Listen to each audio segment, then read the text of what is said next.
안녕하십니까. 네. 지난번에 주님의 제자라는 그 제목으로 한번 말씀을 드렸었고요.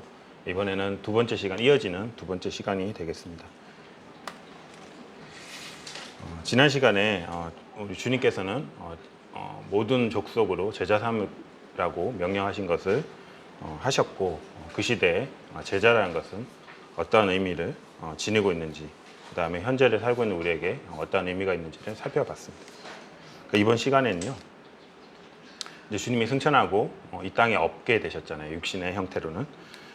그때 주님 없이 남겨진 제자들이 맞이한 상황과 그때부터 어떠한 방식으로 제자의 삶을 살아야 했으며, 제자랑 호칭은 어떻게 변화되어 갔는지, 또한 마지막으로 저희가 오늘을 살고 있는 저희가 우리에게 제자의 삶은 무엇인지에 대해서 한번 살펴보기를 원합니다. 주님이 이 땅에 계신 동안 주님은 제자들과 함께 거하시면서 제자들을 훈련시키셨어요. 이렇게 제자들이 주님을 직접 육신의 주님을 보면서 따라다니면서 주님의 말씀을 들었고요. 주님이 행하시는 것을 이적도 같이 보게 됐습니다. 근데 주님께서는요, 이러한 형태로 계속 머무르기를 원하지 않으셨어요.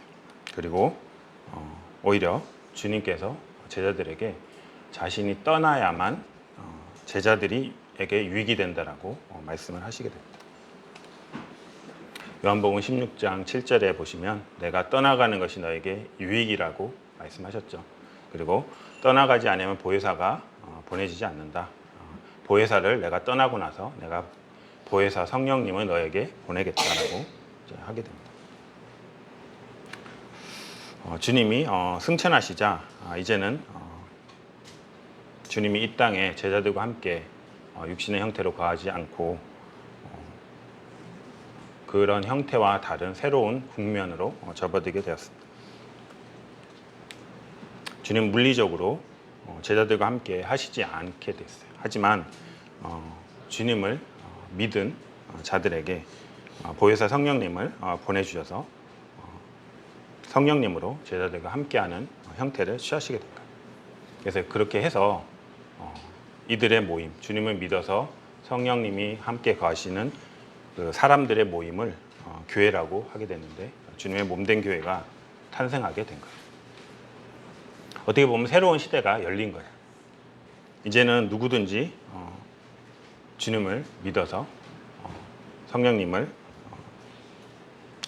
영접한 그들은 주님의 교회로 이제 모이게 된 것이죠. 교회라는 공동체로 모이게 된 것입니다. 주님께서 이 땅에 계실 때 자신을 대신하여 성령을 보내주실 것을 말씀하셨고, 그 성령은 어떠한 역할을 하는지를 주님께서는 말씀을 해주시고 계십니다. 제자들이 주님이 이 땅에 계시지 않지만 제자들이 주님의 지상 명령을 성취할 수 있도록 성령님을 통해서 능력을 주시겠다고 하셨고요. 또한 성령님을 통해서 인도하시고 또한 가르치시며 잘못한 것이 있으면 견책하시고 또한 위로하시겠다고 말씀하시는 것이죠. 그래서 이렇게 교회로 모이게 하셨습니다. 교회는 주님을 믿는 사람들의 모임을 얘기하고 있어요. 어떠한 조직이나 건물을 얘기하지 않습니다. 그래서 제가 처음에 주님 믿었을 때, 모임에 주님 믿었을 때 저희들을 일컬어서 모임이라고 했어요. 주소록도 보면 교회 주소록이라고 쓰지 않았고요. 모임 주소록이라고 표현하기도 했었습니다. 저희들을 모임으로 이렇게 불렀어요, 조직을. 그리고 교회도 이 건물도 사람들의 모임이 교회지 건물 자체가 교회가 아니라고 했기 때문에 지금은 그런 모습을 보기, 그 지칭을 간판에 보기 힘든데, 예전에는 예배당이라고 썼었어요. 무슨 예배당.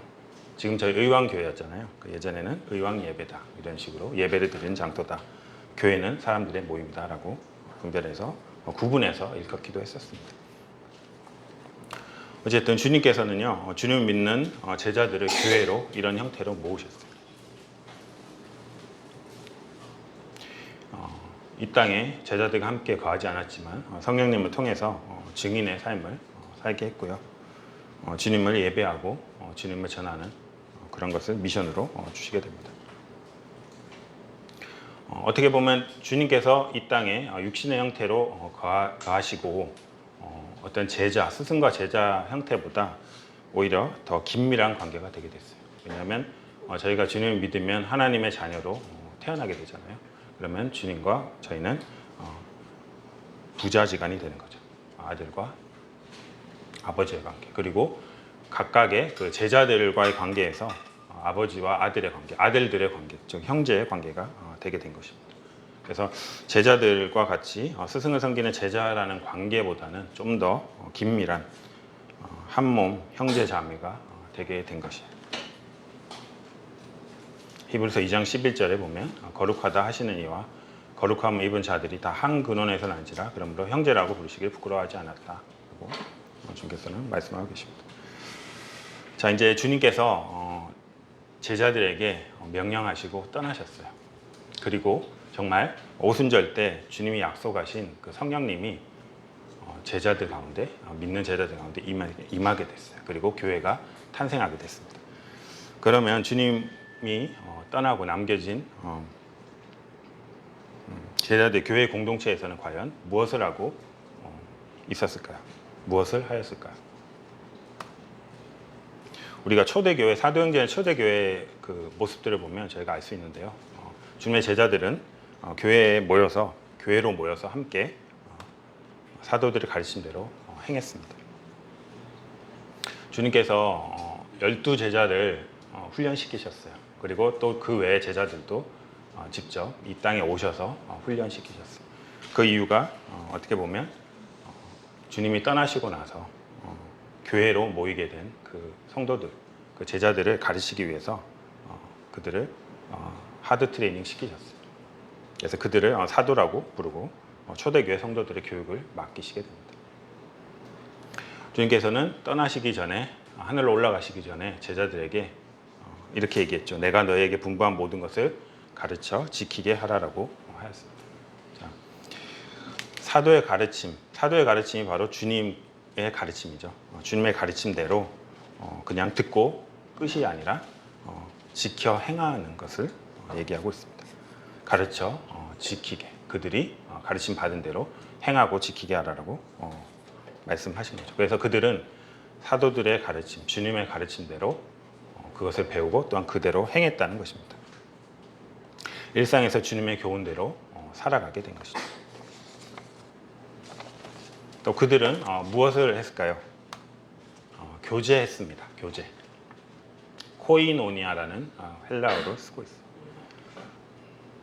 코이노니아 했다라고 되어 있습니다. 저도 이제 모임에 이렇게 더해져서 성도들끼리 이렇게 서로 교제한다는 표현들을 많이 썼어요. 교제한다. 주로 뭐 교제하면 그룹 교제 생각나죠. 모여서 하나님 얘기, 어떤 주제를 가지고 주님 얘기를 하는 것을 저희들은 교제라고 생각했어요. 그리고 또 교제라고 말하기는 좀 어려울 수 있지만 믿는 성도들끼리 모여서 그냥 노는 것도 우리들은 교제라고 표현을 하기도 했습니다.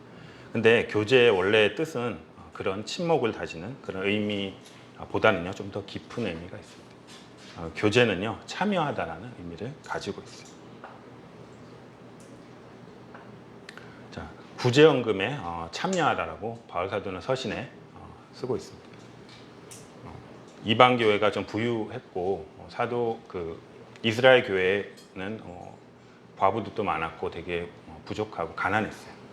그래서 바울 사도는요 그들에게 구제연금에 참여하라라고 하고 있습니다.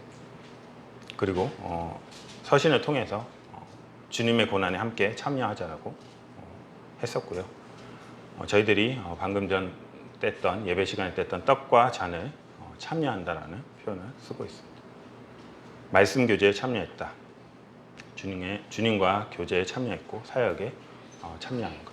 이 모든 것이 다 참여했다. 코이노니아로 저희가 볼 수가 있습니다. 단순한 어떠한 교제를 나누고 단순한 어떤 친목을 도모하는 것이 아니라 그 이상의 의미가 있다는 것이. 그래서 그들은 모여서 교제했어요.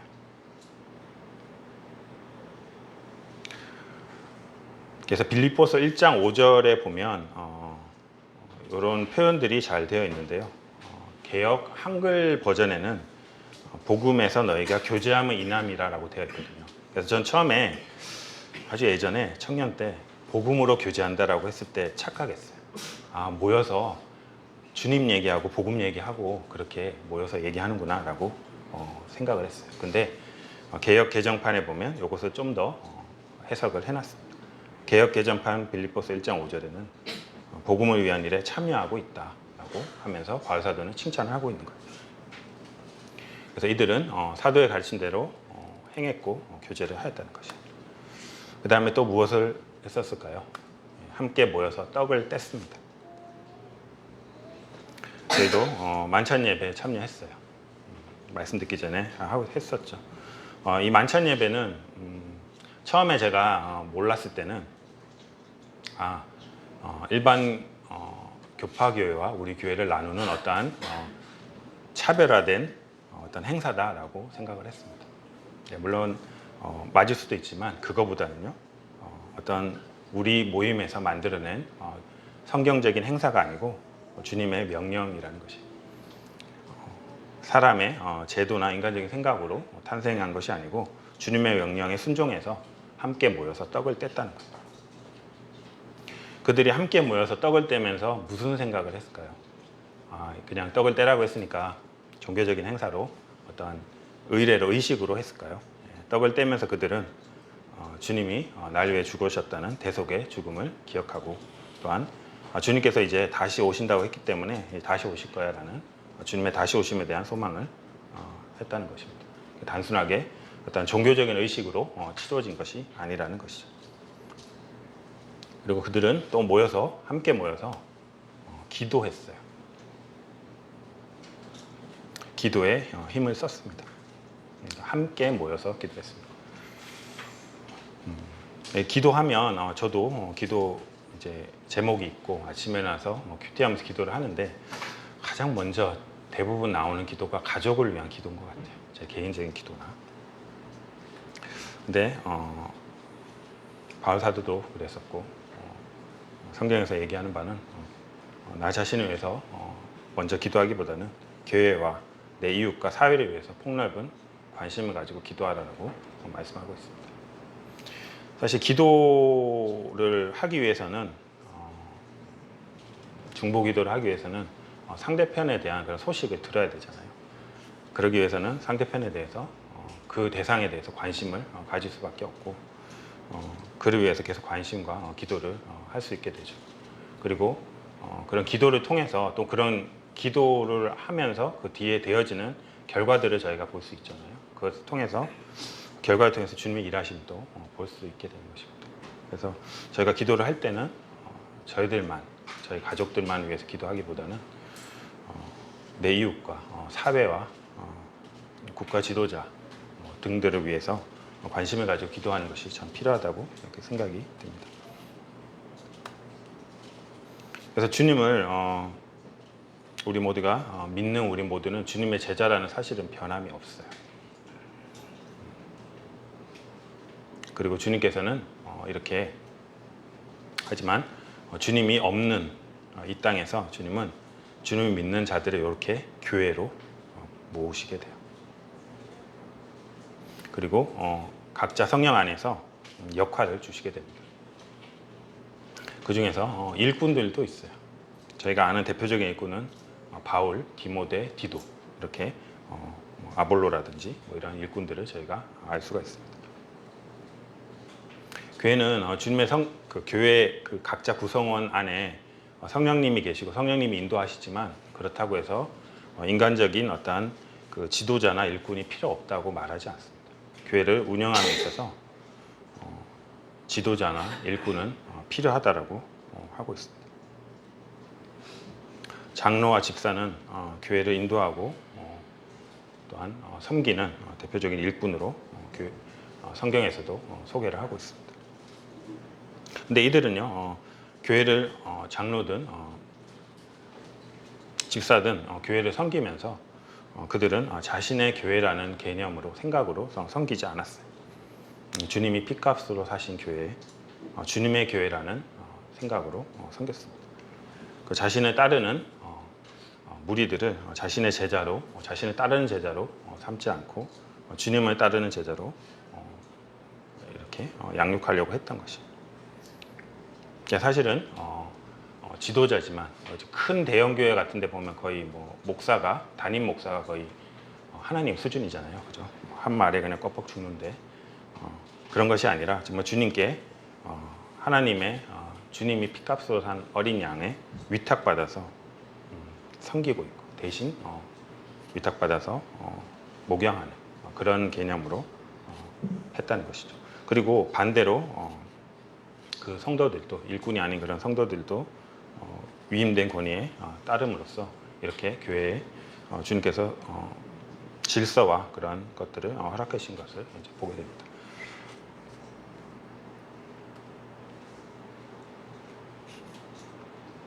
근데 주님께서 마지막에 올라가시면서 승천하시면서 제자들에게 모든 족속으로 제자 삼으라고 하셨잖아요. 근데 신약 성경 뒤로 갈수록 제자라는 용어가 지난번에 말씀드렸던 제자 마세타이라는 용어가 사라지게 돼요. 더 이상 제자라는 표현들이 등장하지 않습니다. 점점점 갈수록 없어져요. 주님을 믿고 그 말씀대로 살아가는 자는 주님의 제자라고 하는 것이 일반적이고 적절한 단어인데요. 뒤로 갈수록 제자라고 표현하지 않는 이유가 무엇일까요? 더 이상 제자의 삶이 필요 없다고 해서 없어진 걸까요? 그러진 않다고 생각합니다. 이제 주님이 이 땅에 계시지 않고 주님께서 훈련시킨 제자들을 통해서 그 제자들의 가르침, 제자들의 복음을 통해서 주님을 믿게 된 자들은 주님을 예전에 예수님께서 이 땅에 있으면서 함께 했을 때랑 또 다른 대면하여 이렇게 섬길 수 없게 됐어요. 대면하여 주님을 따르는 그런 관계가 성립될 수 없게 됐어요. 왜냐하면 주님이 이 땅에 계시지 않게 됐기 때문에. 이제는 교회는요, 이제는 부활하신 주님과의 관계에 놓이게 된 거예요.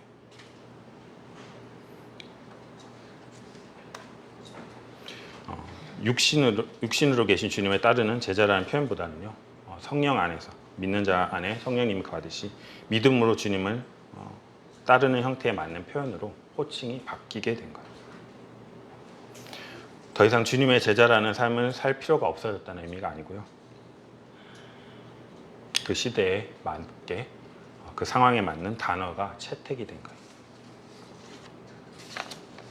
여러분들 그 제자라는 그런 용어가 이렇게 바뀌어가는 그 과정을 한번 연구해보고 싶으신 분은 누가가 쓴 누가복음과 누가가 기록한 누가복음과 사도행전서를 읽어보면 이렇게 처음부터 변천되어가는 그런 과정들을 좀 볼 수가 있습니다.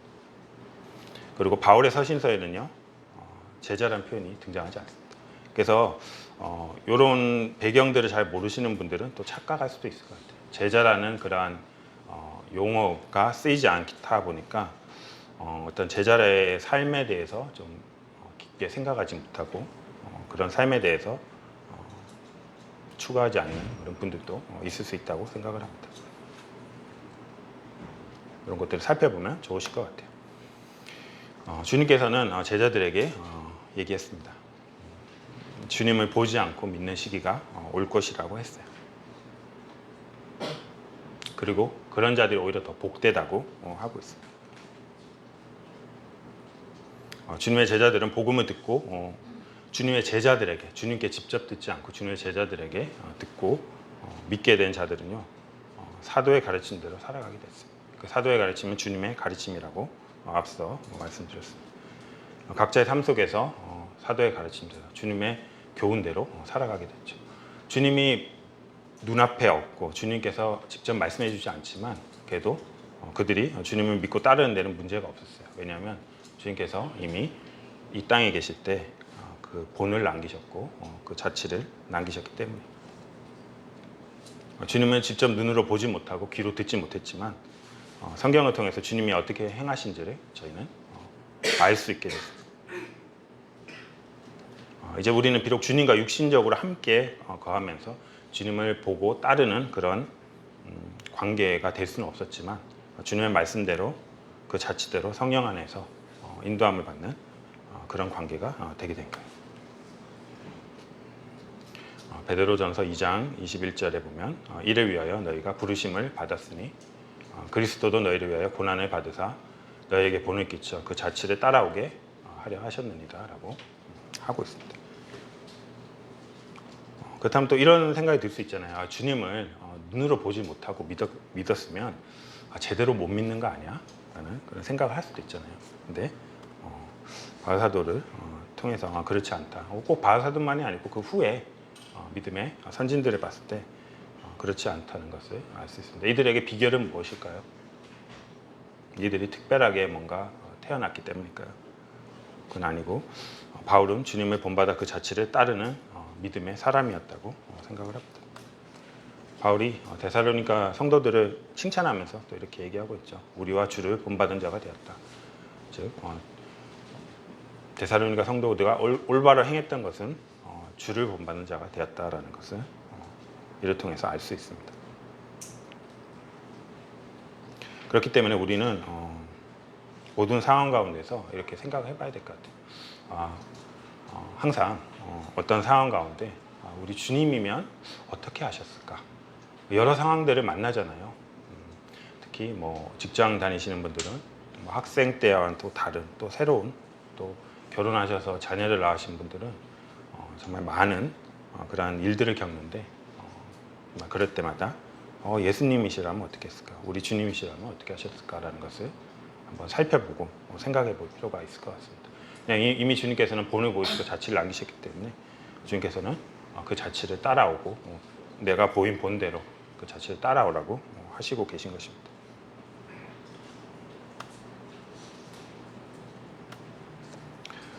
더 이상 주님과 이 땅에서 육신적인 스승과 제자의 관계가 될 수 없게 되자 자연스럽게 새로운 관계에 적합한 새로운 호칭이 생기게 됐어요. 이제 제자라는 호칭보다 새로운 호칭이 생기게 됐어요. 자, 신자라는 호칭이 생기게 됐어요. 빌리버죠. 믿는 자.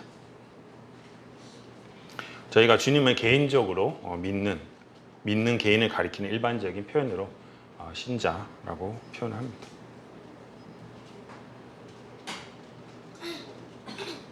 어떻게 보면 눈에 보이지 않는 주님을 믿고 따른다는 것은요, 그 당시 예수님이 이 땅에 오셔서 제자들에게 나타나서 그 제자들에게 직접 말씀하시고 그 제자들에게 행동을 보이셨을 때 믿었던 사람들보다 더 큰 믿음이 어떻게 보면 요구가 되는 거예요. 주님을 따르고 주님의 가르침과 이적을 보면 믿었을 때보다 저희는 어떻게 보면 더 큰 믿음을 가져야 하는 것이죠. 그래서 저희가 믿었잖아요. 근데 사실은 저희가 믿은 것일까요? 믿어진 것이 아닌가요?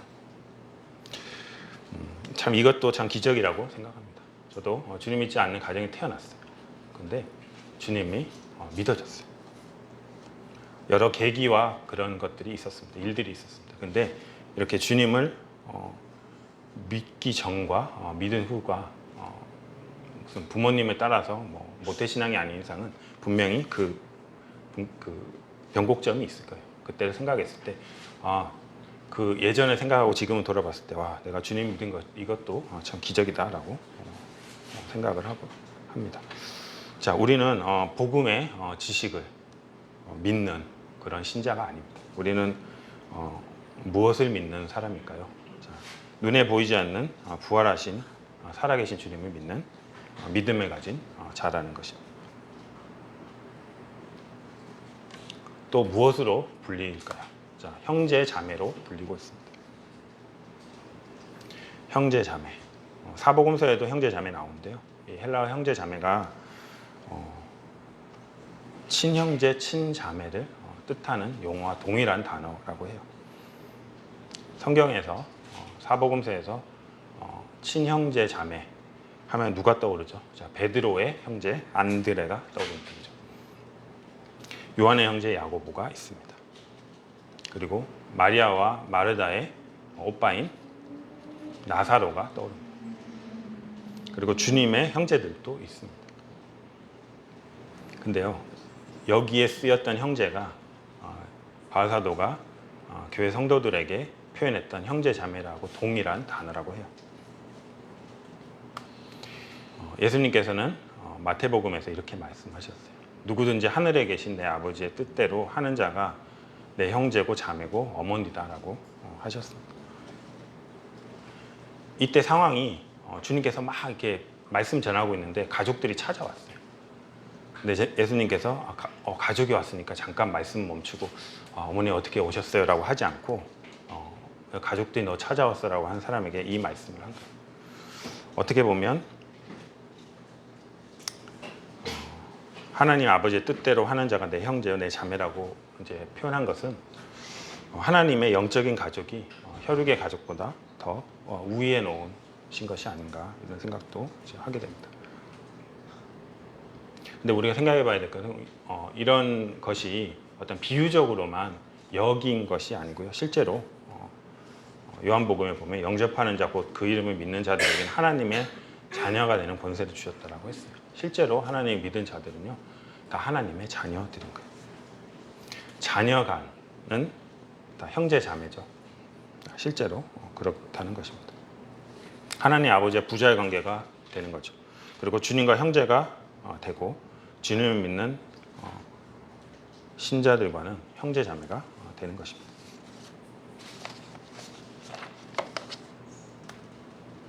자, 또 어떻게 불렸냐면 그리스도인이라고 불리고 있습니다. 요즘에 가장 일반적으로 일컫는 하나님 믿는 사람, 교회 다니는 사람들을 그리스도인이라고 합니다. 그리스도인보다는 좀 더 세련된 표현 있죠. 크리스찬이라고 하죠. 나는 크리스찬이야. 이렇게 표현하기도 합니다. 근데요, 이 크리스찬, 그리스도인의 이 용어가 생긴 유래를 본다면 그렇게 고상한 곳에서 유래되지 않았어요. 이 그리스도인이라는 표현은요, 나는 그리스도인이라는 표현은 자기 스스로 칭한 표현이 아니었어요. 나는 주님께 속했기 때문에 그리스도인이야 라는 표현이 아니고요. 타인이 칭한 표현이었어요. 타칭이었어요. 사도행전에 나옵니다. 그들이 그리스도인이라고 불리게 됐다. 이 표현은 이제 찾아보고 봤을 때 그런 의미가 있었다고 해요. 그들이 모이면 주님 얘기하는 거예요. 주님이 그리스도가 어떻게 되었다. 또 누가 옆에서 물어보면 주님 얘기하는 거예요. 주님께서 어떻게 됐다. 그래서 사람들이 이렇게 생각했어요. 이 사람들은 모였다 하면 주님 얘기하고 모였다 하면 얘기했다 하면 주님 얘기하네. 이 사람들 그리스도인이야 라고 했다고 합니다. 표현했다고 해요. 그래서 그리스도인이라고 불려지게 됐다. 어떻게 보면 좋은 표현일 수도 있지만 어떻게 보면 조롱과 멸시가 이제 포함된 그리스도인 이렇게 너희들은 뭐 머릿속에 그리스도밖에 없냐 이렇게 표현할 수도 있다고 볼 수 있습니다. 저희 이제 개인적인 얘기인데 아버지가 아직도 하나님 안 믿으세요. 제가 이제 학생 때 제 아버지가 하나님 믿는 사람들을 뭘로 표현하셨냐면 예수쟁이로 표현했습니다. 예수쟁이. 그 표현들 많이 들어보셨을 거예요. 요즘은 잘 안 쓰죠. 뭐 개독교라고 표현하는데 요즘 좀 더 세졌는데 예수쟁이라고 했어요. 예, 쟁이하면 뭐가 생각나세요? 개구쟁이 생각나죠? 네, 장난 잘 치는 사람 개구쟁이라고 합니다. 자, 막 되게 머리 탁 세우고 잘 부리는 사람 뭐라고 하죠? 멋쟁이라고 하죠. 그리고 말이 너무 많아서 제발 좀 그만했으면 좋겠다 하는 사람이 수다쟁이라고 합니다. 그리고 막 자기 거 있는데 막 옆에 사람께 더 막 탐나서 막 가장 욕심쟁이라고 해요. 그렇듯이 저희 아버지가 하나님 믿는 사람들을 예수쟁이라고 했습니다. 그 표현이 무엇일까요? 무엇이 포함되어 있을까요? 맨날 예수 얘기만 하고 있어. 듣기 싫어. 이제 이런 표현들이 되어 있다는 거죠. 그래서 그리스도인으로 불렸다는 것입니다. 자, 성도로 불렸습니다. 성도. 저 그냥 영어 표현 안 봤을 때는요, 성도 해서 그냥 성도구나라고 생각했는데요. 영어 표현 보니까 너무 놀랐습니다. 세인트예요. 성자에게 붙이는, 그 역사적으로 성인 군자 앞에 세인트 누구누구 붙이잖아요. 자, 성도, 하나님 믿는 사람이 세인트래요. 성도래요. 성자, 세인트. 가스, 홀리 피플이라고 합니다. 아주 거룩한 자라고 하고 있습니다. 바울 서신에 일반적으로 사용된 용어예요. 성도라는 표현은 많이 썼습니다. 바울 서도. 이 표현을 봤을 때 하나님이 우리를 어떻게 보시는지 알게 됩니다. 바울 서신의 인사말을 살펴보면요, 제자라는 표현은 안 나와요. 누구누구에게 보낸다라고 했을 때 표현들이 성도, 교회, 형제로 부르고 있습니다.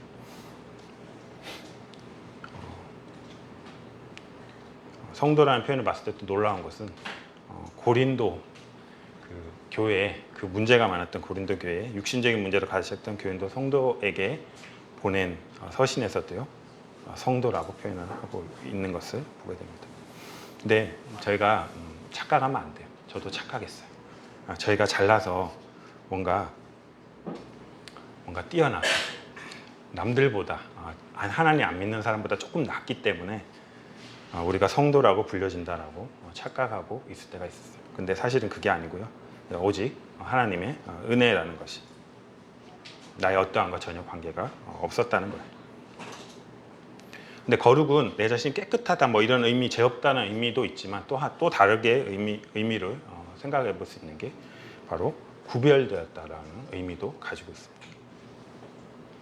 하나님이 저희들을 구원하시고 교회로 부르셨고요. 하나님이 이 땅에서 우리를 사용하기 위해서 따로 이렇게 구분해 놓으셨다는 그런 의미도 될 수 있습니다. 제가 이런 의미들을 알 때 우리는 교만할 수 없겠죠. 그리고 겸손히 주님의 일을 위해서 구별된 자임을 인식하고 살아갈 수 있게 될 것입니다. 저희는 하나님의 자녀예요. 너무나 잘 알고 있는 표현입니다. 하나님의 자녀. 왠지 듣기 좋은 표현입니다. 그죠? 자녀. 왠지 종, 군사, 제자라는 표현보다 자녀라는 표현이 좀 더 편안하게 느껴지지 않으세요? 뭔가 좀 잘못해도 괜찮을 것 같고, 뭔가 좀 봐줄 것 같고, 하나님의 자녀. 그래서 이런 표현들로 인해서 제자라는 또 다른 신분을 저희가 망각하고 살 때가 되게 많았던 것 같아요. 근데 이런 예를 하나 듣게 된다면 저희가 어떻게 주님을 섬기고 살아야 될지를 좀 더 생각할 수 있을 것 같습니다. 어느 중세시대 때 어떤 잘 사는 귀족이 마차를 타고 밖을 막 가고 있었어요. 근데 너무 이제 흉년이 들고 어려워서 거지들이 막 주변에 몰려와서 먹을 거 좀 달라고 막 마차 주위에 몰려왔습니다. 근데 그 귀족이 눈을 들어 딱 보니까 저쪽에 한 아이가 가족도 없이 혼자 먹을 것도 달라고 하지 못하고 주저앉아 있는 거예요. 그래서 그 귀족이 너무 불쌍한 마음에 저 아이를 그냥 두고 가면 죽겠구나, 얼마나 있다가 죽겠구나 해서 그 아이를 마차에 태우고 오늘부터 너는 내 아들이야 하고 양자를 삼았다고 합니다. 그 아들이 그 양자된 자가 귀족의 집에 들어가서 여러 가지를 배우게 됐어요. 신분이 갑자기 상승하게 된 거죠. 귀족에 맞는 옷을 입게 되었고요. 귀족에 맞는 음식을 먹게 됐고, 또 중요한 것이 그 귀족의 자제분에게 맞는 이런 법규를 배우게 됐어요. 그리고 그것을 행해야 되는 의무가 있게 됐습니다. 그 자녀는 너무 그 귀족 아버지, 그 양아버지가 된 분께 너무 감사해서 어떻게든 그 법도에 따르고 아버지의 말씀대로 또 아버지의 그 인품을 닮아가기 위해서 노력을 했다고 해요. 근데 또 그 귀족이 어느 날 또 다시 길을 떠나게 됐어요. 근데 똑같은 상황에 또 어떠한 아이가 발견되게 됩니다. 그래서 그 아이도 너무 불쌍해 보니까 이 아이를 놓고 가면 분명히 얼마 있다가 가족도 없고 혼자니까 죽게 될 거야. 불쌍해서 데려와서 아들을 삼았다고 해요. 양자 삼았다고 합니다. 근데 이 아들은 첫 번째 양자사만 아들과 달리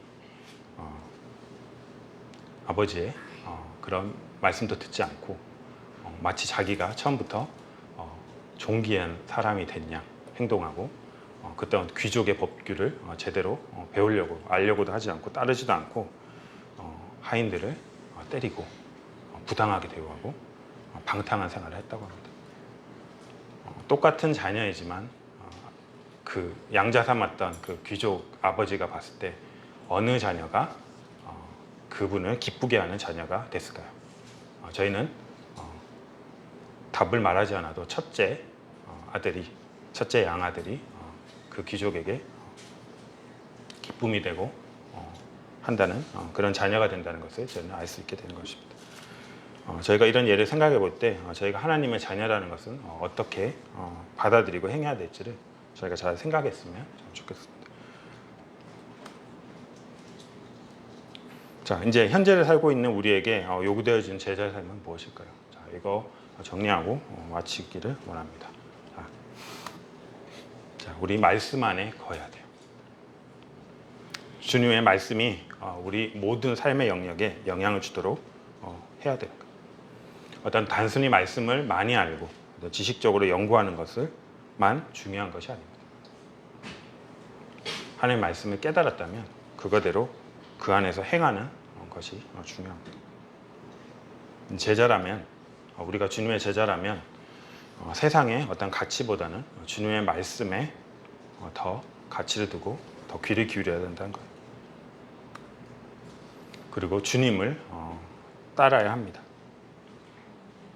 주님께서 이 땅에 계신 동안에 본을 남기셨어요. 자치를 남기셨습니다. 그리고 사도들도 성도들에게 주님의 자치를 따르라고 주님의 본받으라고 하고 있습니다. 히브리서 기자는요, 고난과 시련의 시기를 맞이한 성도들에게 믿음의 주요 온전케 하신 예수를 바라보다라고 하고 있습니다. 그리고 그를 따름으로 고난을 이겨낼 것을 도전하고 있습니다. 우린 주님을 따라야 되겠습니다. 그리고 매일 십자가를 져야 됩니다. 우리는 주님을 믿었을 때 주님과 함께 연합해서 주님과 함께 십자가에서 죽었어요. 그런데 또 한 가지 중요한 것은요, 그럼에도 불구하고 우리 안에 여전히 옛 성품이 남아 있습니다. 죽어야 할 자아가 존재하고 있어요. 우리는 이미 주님과 연합해서 죽었지만 계속 죽어야 하는 거예요. 나를 부인하고 십자가를 짊어지고 죽는 것을 요구하고 있습니다.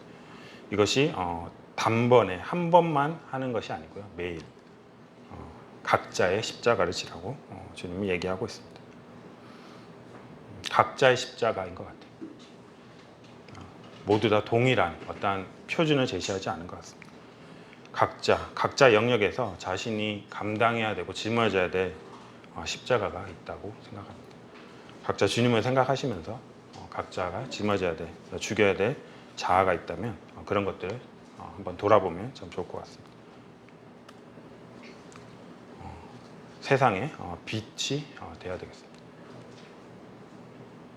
세상으로부터 구별될 것을 세상의 빛과 소금이 되라고 주님 말씀하셨어요. 우리는 빛임으로 빛의 자녀들처럼 행하라라고 에베소서 5장 8절에서는 말씀하고 있어요. 근데 이것이 제가 봤을 때는 거창한 어떤 일을 말하고 있는 것 같지 않습니다. 각자의 삶 속에서 주님의 가르침대로 제자의 삶을 살 때 나도 모르게 주님의 빛이 드러난다고 저는 생각을 합니다. 막 이런 경우 있잖아요. 어떤 경우가 상황이 딱 발생이 됐는데 일반적으로는 화를 내야 돼요. 너무 기분 나빠. 막 못 참겠어요. 근데 이 사람은 그렇지 않아요. 친절합니다. 그럴 때 일반적인 상황, 그런 반응이 나오지 않을 때 상대편은 어떻게 생각할까요? 이 사람 뭔가 다르다. 굳이? 라는 생각을 하게 되는 것입니다. 그래서 일부러 막 속에서는 안 그러는데 일부러 그런 것이 아니라 정말 하나님의 말씀에 빠져서 하나님 말씀대로 살아갈 때 이것은 되어지는 것이라고 생각을 합니다. 자, 기도해야 되겠습니다. 아까도 초대교회 성도들이 했듯이 우리는 기도를 해야 되겠습니다. 나만 위해서 기도하는 것이 아니고요. 다른 성도들을 위해서 기도해야 되겠습니다. 그리고 교회 인도자들을 위해서 기도해야 됩니다. 중요합니다. 정부 지도자들을 위해서도 기도하라고 바울은 디모데전서를 통해서 얘기를 하고 있습니다. 자, 그 다음에 열매를 맺는 삶을 얘기를 하고 있습니다. 내가 열매를 맺어야지 하고 탁 맺을까요? 예, 저는 그렇게 생각하지 않습니다. 제가 하는 것이 아닌가. 그 비결은요, 주님 안에 거하는 것이라고 요한복음 15장 5절에는 말씀을 하고 있습니다. 하지만 이것 동안 주님 안에 거하는 것 또한 저절로 되지 않습니다. 그래서 바울 사도는요, 빌립보서 골로새서에서 그 성도들을 위해서 열매 맺는 것을 위해서 기도했어요. 하지만 그 양상, 그 열매의 그 크기나 어떤 품질의 차이는 있을지 모르지만 참된 제자, 주님을 믿는 자는 반드시 열매를 맺는다는 것은 변함없는 사실인 것 같습니다. 자, 이제 제자의 삶에 대해서 어느 정도 살펴봤어요. 지난 시간, 이번까지. 그래서 제자의 삶을 봤을 때 어떤 생각이 드시나요? 자, 제자의 삶이라는 것은요, 각자 평생의 삶 가운데 주님을 추구하고 닮아가는 점진적인 성화의 과정이라고 생각을 합니다. 빌립보서 2장 12절에 너희 구원을 이루라라고 하고 있습니다. 그래서 저희들은 성화의 구원을 얘기한다고 분별하고 있습니다. 우리의 삶 전체가 제자의 삶 과정에 들어와야 된다고 생각합니다. 교회와 교회 밖의 삶이 다른 것을 주님은 원하지 않으세요. 다 동일한, 겉과 속이 같은 그런 자를 주님께서는 원하십니다. 그리고 이것은 평생을 통해서 우리가 추구하고 이루어 가야 될 성화의 과정이라고 생각을 합니다. 가끔 칭의와 성화를 혼동하는 경우가 있습니다. 그래서 이런 부분들을 확인한다면 저희들은 좀 더 도움이 될 것 같습니다. 구원은 새로운 생명을 얻는 것을 얘기하고 있습니다. 네, 제자도는요, 전생에 걸친 성장의 과정을 말하고 있습니다. 구원은요, 세상 죄를 위해 지신 주님의 십자가를 의지하는 것을 말하고 있는데, 제자도는요, 각자 주님을 위해서 져야 될 자신의 십자가를 말하고 있습니다. 구원은 그리스도의 죽음과 부활에 반응하는 것이지만, 제자도는 그리스도의 삶에 대한 반응으로 볼 수 있습니다. 구원은 영원한 운명을 결정짓는 것이라면, 제자도는요, 현재와 내세의 영원한 상급을 결정하는 것이라고 생각할 수 있습니다. 구원은요, 오직 믿음으로 얻을 수 있어요. 하지만 제자도는요, 성화는요, 행위로 얻어진다는 것입니다. 자, 주님이 제자로 훈련시키는 가장 기초적인 곳은 가정이라고 생각이 들어요. 저도 아이를 낳고 키워오고 있는데 정말 많은 인내심, 옛말에 이런 표현들을 많이 하시잖아요. 아이를 낳아봐야 진짜 어른이 된다. 이 말씀이 진짜 맞는 것 같아요. 아이들을 통해서 많은 것을 배우고 많은 인내를 하는 것 같습니다. 특히 형제님들은요, 가정에서 가족과의 관계를 통해서, 또한 교회에서 성도와의 관계를 통해서 훈련하는 것으로 주님은 사용하신다고 생각됩니다. 만약 어떤 사람이 주님에게 시선이 고정되고 주님의 제자로 자라가고 있다면, 정말 제대로 잘 자라가고 있다면, 그는 이미 훌륭한 남편이 되어 있을 것이고요, 자상한 아버지가 되어 있을 것이고, 사람에게 믿을 수 있고 좋은 사람이 되어 있을 것입니다. 자, 마지막으로 정리를 하고 마치기를 원하는데요. 지난 시간에 오늘까지 제자의 삶이란 어떤 것인지를 살펴봤습니다. 복음의 메시지를 지식적으로만 알고, 또한 성경을 연구하지만 지식적으로 아는 것을 그치는 것이 아니고 삶으로 살아내는, 그래서 주님의 형상까지 닮아가는 성화의 과정을 추구하는 그것이 주님께서 원하는 제자의 삶이라는 것을 저희는 알 수 있게 돼요. 근데 이것을 방해하는 요소들이 있습니다. 저희가 이 세상을 살기 때문에. 우리 각자에게 제자의 삶을 살기 위해 치러야 될 비용들이 분명 존재할 거예요.